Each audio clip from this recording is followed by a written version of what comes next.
রাজনৈতিক দলের নেতৃত্বে আন্দোলন পরিচালনা করছিল মানুষের অধিকার প্রতিষ্ঠার জন্য, রাজনীতিতে অধিকার প্রতিষ্ঠার জন্য, কথা বলার অধিকার প্রতিষ্ঠার জন্য, মানুষের মুক্তি, অর্থনৈতিক মুক্তি অর্জনের অধিকার প্রতিষ্ঠা করার জন্য।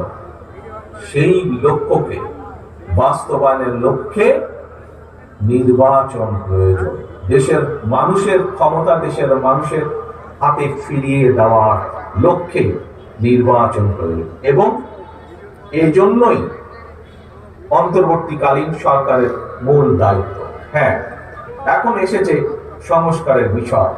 প্রিয় ভাই বোনেরা, আপনারা সকলেই ওয়াকেফাল আছেন, দেশের মানুষ ওয়াকেফাল আছে যে বাংলাদেশ জাতীয়তাবাদী দল এই 1 মাস আগে নয়, 2 মাস আগে নয়, 3 মাস আগে নয়, আজকে থেকে প্রায় 2 বছর আগে আমরা বাংলাদেশের